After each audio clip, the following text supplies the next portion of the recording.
সাম্প্রতিক সামাজিক যোগাযোগ মাধ্যম এবং বিভিন্ন অনলাইন প্ল্যাটফর্মে একটি খবর দ্রুত ছড়িয়ে পড়েছে যে বাংলাদেশের প্রাক্তন প্রধানমন্ত্রী শেখ হাসিনা অত্যন্ত গোপনীয়তায় গভীর রাতে ভারত থেকে দেশে ফিরেছেন। মধ্যরাতের পর থেকেই সামাজিক মাধ্যমে এবং বিভিন্ন মেসেজিং অ্যাপে দাবি করা হয় যে একটি বিশেষ বিমানে শেখ হাসিনা হজরত শাহজালাল আন্তর্জাতিক বিমানবন্দরে অবতরণ করেছেন, ফিরেছেন গোপালগঞ্জে।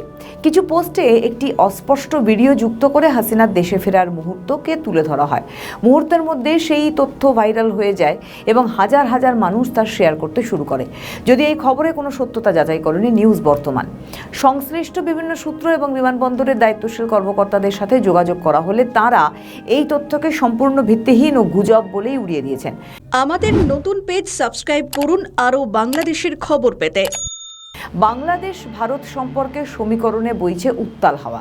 নির্বাচনের মাধ্যমে ক্ষমতার পট পরিবর্তন এবং তারেক রহমানের সরকার গঠনের পর প্রথমবারের মতো ভারত সফরে গিয়ে রীতিমতো শোরগোল ফেলে দিয়েছেন পররাষ্ট্রমন্ত্রী খলিলুর রহমান।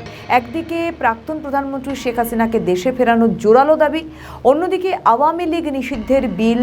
সব মিলিয়ে দক্ষিণ এশিয়ার রাজনীতি এখন চর্চার শীর্ষে। দীর্ঘদিন চুপ থাকার পর অবশেষে মুখ খুললেও মোদী সরকার। 17 এপ্রিল নয়াদিল্লিতে পররাষ্ট্র মন্ত্রণালয়ের মুখপাত্র রণধীর জয়সওয়াল এক বিস্ফোরক মন্তব্য করেন যে শেখ হাসিনার প্রত্যর্পণের বিষয়ে বাংলাদেশের আনুষ্ঠানিক অনুরোধটি ভারতের আভ্যন্তরীণ আইনি ও বিচার বিভাগীয় প্রক্রিয়ায় গভীরভাবে খতিয়ে দেখা হচ্ছে। ভারত সরকারের এই বার্তা স্পষ্ট ইঙ্গিত দিচ্ছে যে বিষয়টি আরও শুধুমাত্র রাজনৈতিক আলোচনার টেবিলে সীমাবদ্ধ নেই, বরং আইনি মারপ্যাচে ঢুকে পড়েছে। জয়সওয়াল সাফ জানিয়েছেন তারা সব পক্ষের সাথে গঠনমূলক আলোচনার মাধ্যমে এই বিষয়টি খতিয়ে দেখা হচ্ছে। বাংলাদেশের জাতীয় সংসদে আওয়ামী লীগের রাজনৈতিক কার্যক্রম নিষিদ্ধ করে বিল পাস হওয়ায় দিল্লির কপালে চিন্তার ভাঁজ। মোদী সরকার জানিয়েছে তারা বাংলাদেশের প্রতিটি ঘটনা প্রবাহ অত্যন্ত নিবিড়ভাবে পর্যবেক্ষণ করছে। রাজনৈতিক বিশ্লেষকদের মতে ভারতের এই নিবিড় পর্যবেক্ষণ শব্দটির ভিতরেই লুকিয়ে আছে অনেক না বলা রহস্য। প্রশ্ন উঠছে যে তারেক রহমানের নেতৃত্বাধীন নতুন সরকারের সাথে ভারতের সম্পর্ক কোন দিকে মোড় নিচ্ছে।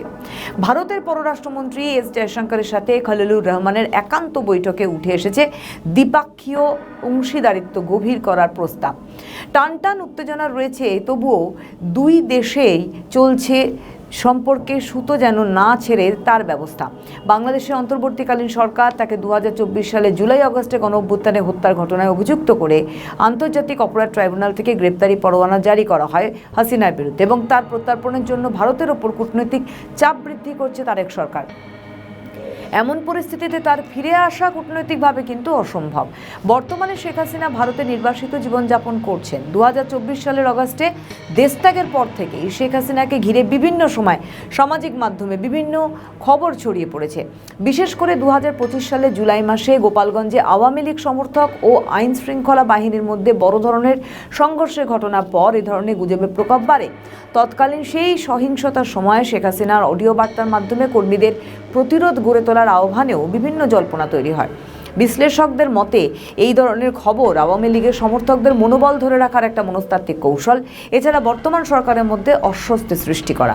ভারতের পররাষ্ট্র মন্ত্রণালয় জানিয়েছে তারা শেখ হাসিনার প্রত্যর্পণের বিষয়টি আভ্যন্তরীণ আইনি প্রক্রিয়ার অংশ হিসেবে পরীক্ষা করছে। বর্তমানে বাংলাদেশে বিএনপি নেতৃত্বাধীন সরকার ক্ষমতায় রয়েছে এবং প্রধানমন্ত্রী হিসেবে দায়িত্ব পালন করছেন তারেক রহমান।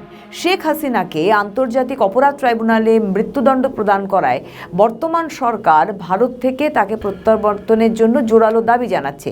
ভারত সরকার এই আবেদনটি আইনি পর্যালোচনার অধীনে রেখেছে বলে জানা গেছে।